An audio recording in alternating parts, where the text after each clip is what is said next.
Olá, eu sou Eldo Gama e eu quero, em primeiro lugar, parabenizar Rio Branco, capital do estado do Acre, nesse dia de hoje, 28 de dezembro de 2018, pelos seus 136 anos de história. Parabéns a essa linda cidade, capital do Acre, Rio Branco, lugar onde eu nasci e resido. Bem, eu preparei um estudo hoje muito especial, eu não vou prolongar, não vou aprofundar muito, mas vai ser digamos, uma pincelada para você entender a expressão aquele que era, aquele que é e aquele que há de vir.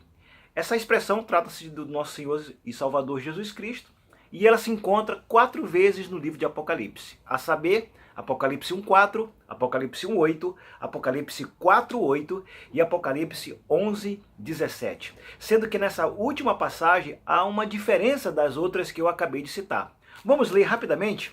O estudo é aquele que era, aquele que é e aquele que há de vir. Apocalipse 1:4 fala assim: João às 7 igrejas que estão na Ásia, graça e paz seja convosco da parte daquele que é, e que era, e que há de vir, e da dos 7 espíritos que estão diante do seu trono.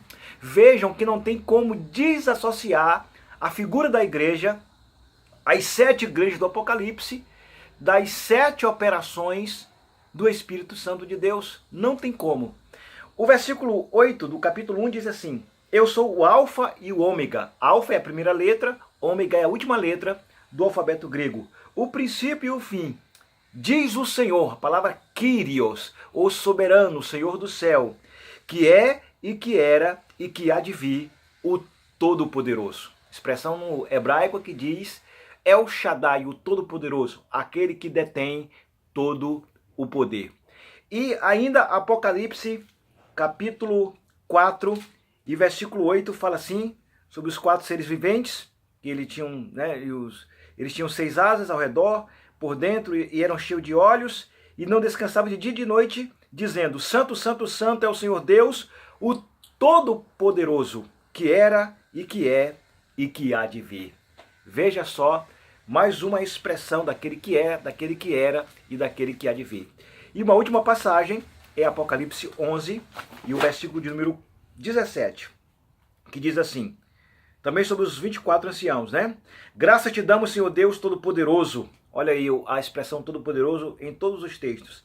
Que és e que eras, e que tomaste o teu grande poder e passaste a reinar. Lembrando que algumas Bíblias houve uma alteração das casas publicadoras aqui no capítulo 11, versículo 17, porque a expressão tornou-se comum. Jesus Cristo é aquele que é, que era e que há de vir. Nós encontramos isso nesses 3 textos que eu acabei de ler. Apocalipse 1:4, Apocalipse 1:8 e Apocalipse 4:8.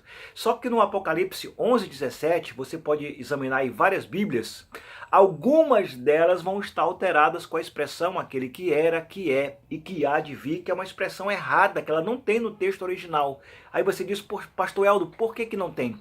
Porque aqui no capítulo 11 há um paralelismo progressivo, ou seja, há uma leitura de um paralelo de várias passagens no livro de Apocalipse que mostram a volta de Jesus, como por exemplo o capítulo 6, de forma não direta, mas indireta, é a volta de Jesus. O capítulo 7 também. O capítulo 11 mostra explicitamente a volta de Jesus. Por isso a expressão aquele que é e aquele que era, não mais aquele que há de vir, porque aquele já voltou. Nós vamos examinar isso daqui a pouco. E também o capítulo 14, capítulo 15 e o capítulo 19.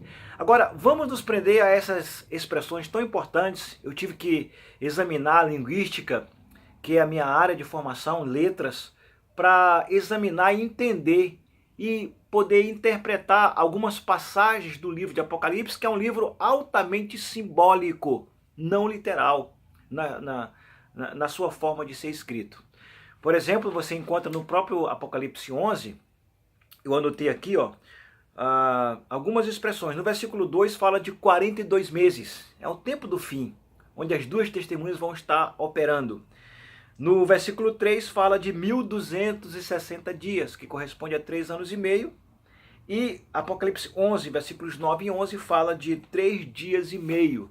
Ou seja, vejam que há 3 numerações que são simbólicas, que remetem a uma verdade.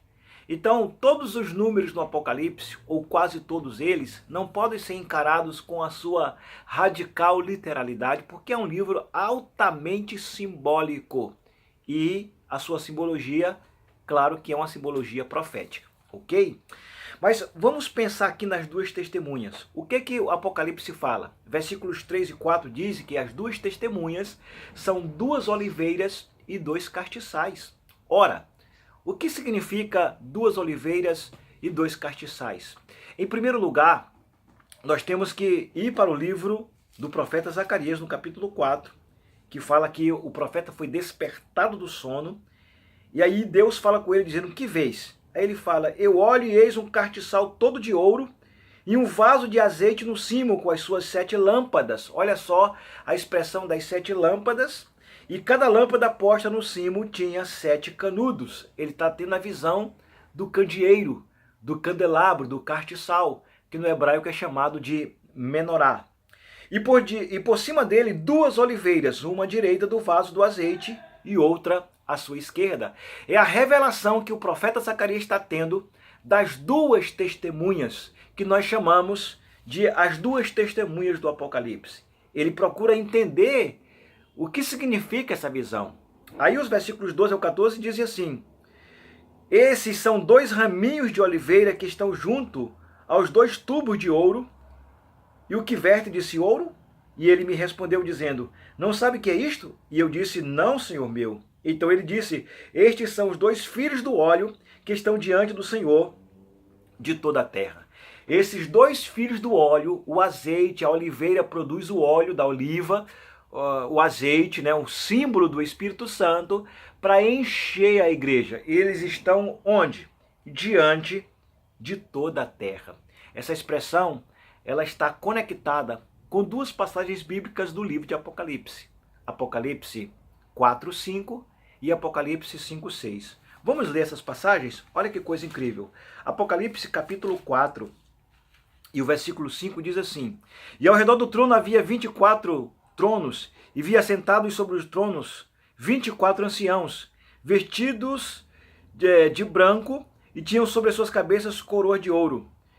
E do trono saíam relâmpagos, agora o versículo 5, e tronos e vozes, e diante do trono ardiam 7 lâmpadas de fogo, os quais são os 7 Espíritos de Deus. Veja só que diante do trono do Senhor havia um candelabro, 7 lâmpadas de fogo, que são os 7 Espíritos de Deus, ou as 7 manifestações do Espírito de Deus. Aí Apocalipse 5, versículo 6, vai corroborar essa ideia dizendo assim, e olhei e eis que estava no meio do trono e dos 4 animais viventes, e entre os anciãos um cordeiro, que é Jesus Cristo, como havendo sido morto, e tinha 7 pontas e 7 olhos, que são os 7 Espíritos de Deus enviados a toda a terra.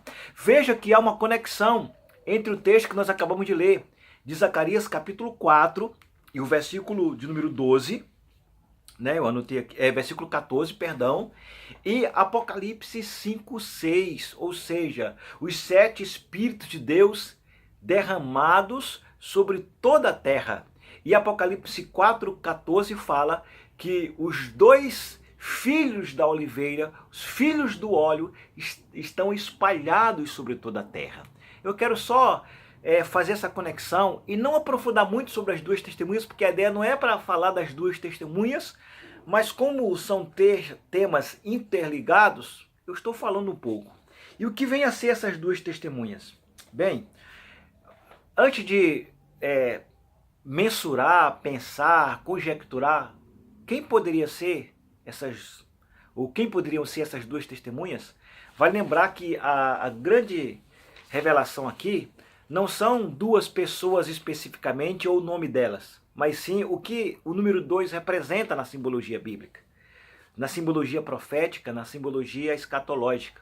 Porque na Bíblia, de um modo geral, o número 2 é muito importante. Em Mateus 18:16, por exemplo, diz aqui que o testemunho de 2 ou 3 pessoas é confirmado alguma coisa que é estabelecida na terra.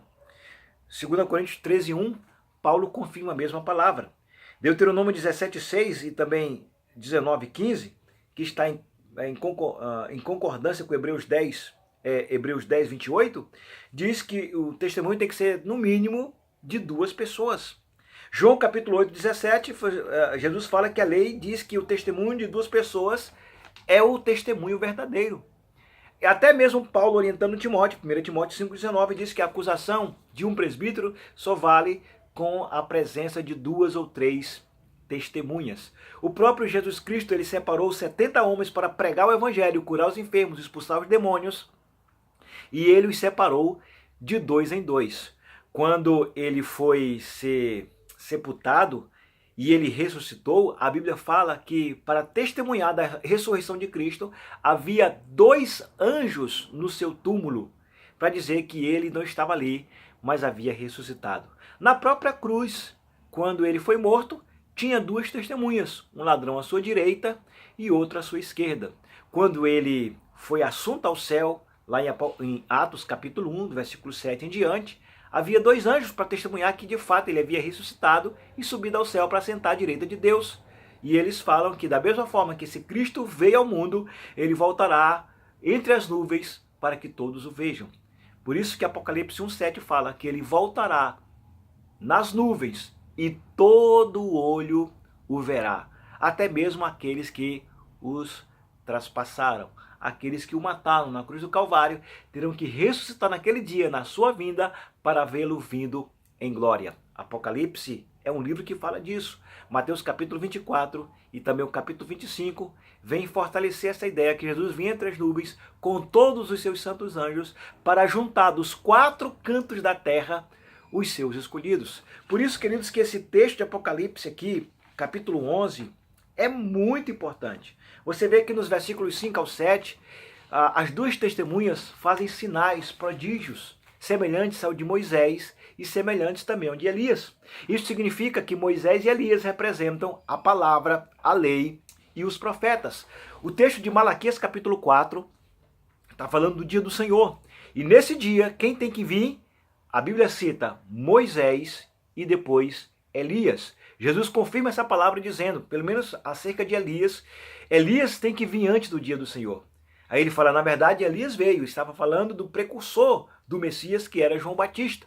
Só que ali não houve uma reencarnação de Elias na pessoa de João Batista. Era o espírito intrépido, ousado, profético de Elias que estava também na pessoa de João Batista. Então, as 2 testemunhas, na minha concepção, e a de muitos teólogos, é que são representações da igreja nos últimos tempos. E por quê? Porque, em primeiro lugar, Eclesiastes vai falar, Salomão fala disso, Davi fala disso, que nenhum morto pode voltar à terra. Eu não imagino, queridos, por exemplo, Deus trazer lá do além Moisés e Elias, ou Enoque, para serem assassinados na terra. Porque alguns querem justificar que um deles ou 2 deles não morreram. Ora, mas o próprio Paulo fala em 1 Tessalonicenses 4, a partir do versículo 13, sobre aqueles que não têm a esperança, né? Porque estão dormindo, ou seja, morrendo, é uma linguagem figurada, que nem todos morreremos, nem todos dormiremos, nem todos experimentarão a morte na vinda do Senhor, porque a igreja que estará na terra será arrebatada para o encontro do Senhor nos ares. Então, isso não é argumento para dizer que tem que ser Moisés, ou tem que ser Elias, ou tem que ser Enoque, ok?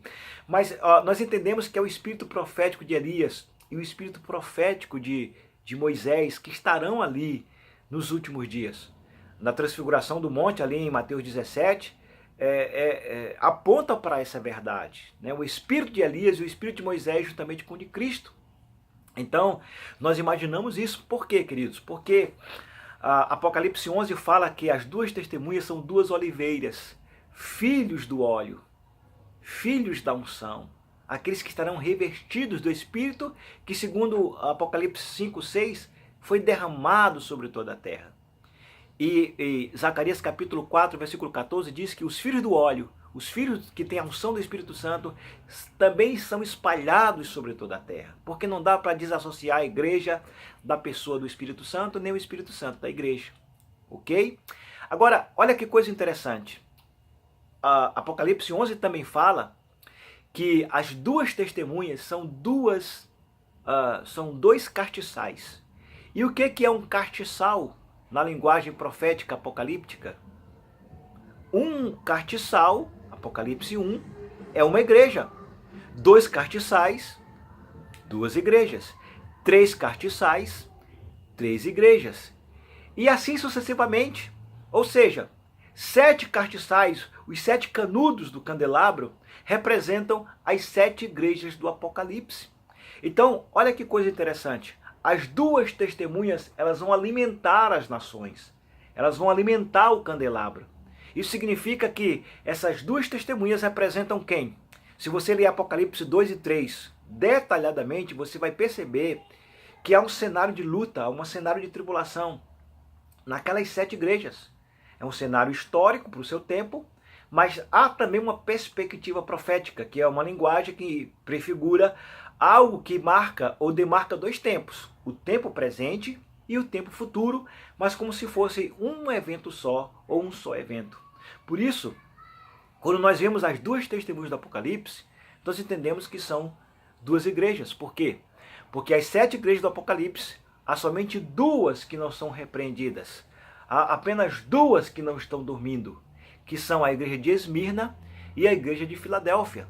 5 estarão dormindo, mesmo sendo prudentes, mesmo sendo escolhidas, porque as 7 igrejas lá do Apocalipse 2 e 3 não são igrejas que serão salvas. São igrejas que já são salvas. Na visão do apóstolo João em Apocalipse 1, ele já vê o Senhor como um ancião de dias, igual a lá Daniel capítulo 7, com as vestes talares do sumo sacerdote que está no Santo dos Santos, operando a obra da expiação em favor dos santos. E o que ele vê diante desse Senhor glorioso, poderoso, um ancião de dias, que é Jesus Cristo, que é uma figura do Pai? As 7 igrejas do Apocalipse à sua volta. As 7 igrejas estão ali salvas, mesmo com os problemas, as dificuldades e adversidades, porque quem foi salvo não foi aquele que tem problema, que tem dificuldade, que tem adversidade, que tem pecado, e sim o remanescente fiel. Por isso que na parábola de Mateus capítulo 25, das 10 virgens, nós encontramos 5 virgens prudentes que estão dormindo. Olha que coisa interessante. Eu não estou nem falando das virgens que morreram, não. Das loucas, não. Porque elas nem entraram no reino. Estou falando das 5 prudentes que também dormiram tal qual as 5 loucas. Mas uma voz, um brado saiu despertando. Aí vem o noivo. Quem foi que despertou aquelas 5 prudentes que estavam dormindo? As 2 testemunhas. Porque o candelabro são 7 canudos, são 7 hastes. E o candelabro está diante do Senhor com as 7 hastes, com as lâmpadas acesas diante do Senhor. Por isso eu quero que você volte de novo a atenção para Apocalipse capítulo 11, para que você entenda aquele que era, aquele que é e aquele que há de vir. A revelação mais profunda daquele que é, que era e que há de vir está aqui no capítulo 11, quando Jesus volta. Por quê? Porque no versículo 11 diz aqui que o Espírito de vida entrou nas 2 testemunhas. E eles ficaram de pé. E houve um grande temor sobre todos os que o viram. Agora, olha o versículo 12. E ouviram uma grande voz do céu, uma trombeta. A última trombeta está tocando aqui. Que dizia assim: subi para cá. É o convite do Senhor, aquele que era e aquele que é. Ele está voltando e diz: subi para cá. É a mesma expressão de Apocalipse 4, quando o Senhor fala a João, que é arrebatado em espírito. Subi para cá. E ele sobe, ele vê uma porta aberta no céu e tem as visões apocalípticas, as visões escatológicas. Então, subi para cá e subiram ao céu em uma nuvem e os seus inimigos os viram. Ou seja, todos aqueles tiveram que ver as 2 testemunhas ressuscitarem. E é claro que no arrebatamento da igreja, que é o dia do Senhor, os mortos têm que preceder os que estão vivos. 1 Tessalonicenses é muito claro sobre isso. Lá no capítulo 4, versículos 13 até o 17. Então, os mortos não podem ressuscitar antes que o Senhor venha. Por isso que ali é a volta do Senhor. Essa ressurreição não é apenas a ressurreição do corpo, mas é a glorificação do eu. A glorificação do eu em toda a minha essência. Por isso que 1 João 3,2, o apóstolo João falou assim: amados, ainda não é manifestado o que havemos de ser. Mas sabemos que quando ele se manifestar, a palavra grega aqui é epifaneia, manifestação física, visível, gloriosa. A própria palavra arrebatamento, rapazo, significa arrebatado, não invisível, mas de forma visível, todo o olho verá. Então aqui é a volta do Senhor, queridos. E subiram ao céu em uma nuvem e os seus inimigos viram. E naquela hora houve um grande terremoto e caiu a 10ª parte da cidade. E houve grande terremoto, 7.000 homens morreram. Né? E algo interessante aqui, a partir do versículo 14, ao segundo ai, e aí depois vem o terceiro ai, porque as 3 últimas trombetas, elas são ai, elas começam o juízo de Deus sobre toda a terra. Agora olha o versículo 15 aqui, ó. E tocou o 7º anjo a sua trombeta, porque é na última trombeta que os corpos serão glorificados. Não é isso que diz a palavra de Deus em 1 Coríntios capítulo 15, do versículo 50, 51, 52 e assim por diante? É na última trombeta. Não dá para desassociar a última trombeta de 1 Coríntios 15 com a última trombeta de Apocalipse 11. Não adianta você forçar uma interpretação contrária a essa, porque o texto é muito claro. Aí diz aqui, ó, e houve do céu grandes vozes que diziam, o reino do mundo viera a ser do nosso Senhor e do seu Cristo, e ele reinará para todo sempre. É claro, ele está voltando para reinar pelos séculos dos séculos, juntamente com todos os seus escolhidos. Ao que vencer, dar-lhe-ei. Aí tem as promessas que as 7 igrejas recebem no Apocalipse. E aqui diz, queridos, versículo 17, graças te damos, Senhor Deus Todo-Poderoso, que és e que eras, que tomaste o teu grande poder e passaste a reinar. O Senhor volta aqui no capítulo 11, ressuscita os mortos, transforma os vivos juntamente com os mortos, os leva às alturas nos céus, e ali ele começa o juízo sobre a terra. A partir do versículo 18 você vai ver isso. E iraram-se as nações e veio a tua ira. Por quê, queridos? Por que as nações se iraram? Porque não foram salvas. Aqui são todos os perdidos, aglomerados para ver o juízo ser derramado sobre elas. E o tempo dos mortos para que sejam julgados. Que mortos? Todos os mortos. Lá em João capítulo 5, versículos 23, 24 em diante por ali, Jesus fala que haverá um tempo em que todos os mortos sairão da sepultura, uns para salvação eterna e outros para vergonha e desprezo eterno. Então veja aqui que chegou o tempo dos mortos serem julgados e o tempo de dar-os o galardão a quem? Aos profetas, teus servos e aos santos e aos que temem o teu nome. Quem são? São os salvos, os santos, os salvos de todas as eras, pequenos e grandes, e o tempo de destruírem os que destroem a terra. Por isso que a Bíblia fala, lá em 1 Tessalonicenses capítulo 5, versículo 9 mais ou menos em diante, que quando o Senhor Jesus volta, ele vai destruir ao anticristo com o sopro da sua boca. Então olha que coisa interessante, essa pequena reflexão vai fazer você ter conexões profundas da palavra de Deus sobre Jesus Cristo, aquele que é, aquele que era e aquele que há de vir. Aguarde, ora, Maranata, vem Senhor Jesus. Deus te abençoe, fique na graça e na paz do Senhor.